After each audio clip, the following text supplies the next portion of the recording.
Welcome, you're watching Kaleidoscope Ceylinco Life News Capsule. Going into an year from having had one which was so turbulent, to say the least. Our Pethiyagoda Pages today gives some insightful observations with scientist, conservationist and public policy advocate Rohan Pethiyagoda. Rohan, a hopeful and plentiful new year to you. And now that we are in a new year, having finished what we hope is the worst of the worst, what do you foresee realistically for this country, basically the good, bad and the ugly? I think the thing we're going to see this year, obsessing the first quarter, will be the local government elections, which will effectively be a referendum on the government.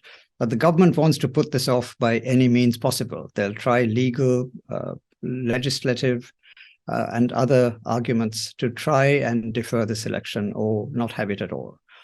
And that will see some instability and protests, instability by way of opposition parties fighting to have the election and protests from the people who formed the Aragale, for example. So that will be a first quarter that's distracted by that process. Inflation, of course, will continue to fall as the year goes on, as it must.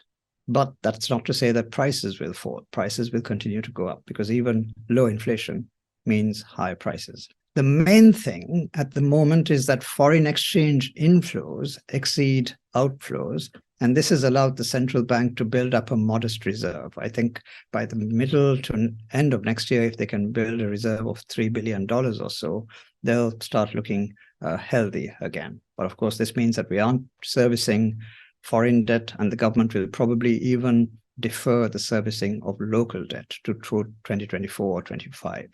So the main task of the government will be to maintain the status quo throughout this year so that next year they can deal with the presidential election and then take what comes after that. So I think this means also that the government will try to defer to kick the IMF deal down and therefore debt restructuring down the road as far as it can. So do you think we can afford to kick the can down the road where the IMF is concerned? It's just that we tend to be very good at this eyeball to eyeball interaction with the rest of the world. So I think the government will try. They may not succeed, but they definitely will try to defer this to the next government. The government will also be forced to stave off demands for wage increases because as night follows day, people will demand higher wages throughout the rest of this year. They'll try to divest some state-owned enterprises to try and balance the budget and get some foreign exchange in. And those two will result in protests, but I think the government will push them through, maintaining order using the military if necessary. So I think this year will largely be a question of holding the fort and leaving the bad news for next year. And so I think I can genuinely wish you a happy new year for this one.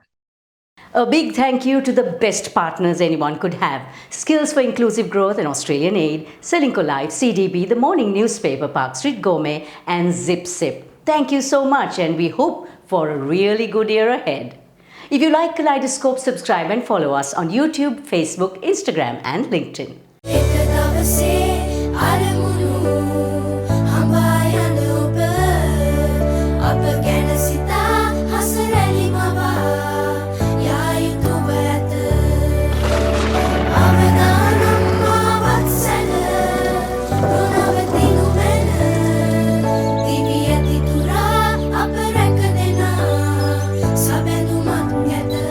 You focus on your goals. We will take care of the risks. Ceylinco Life.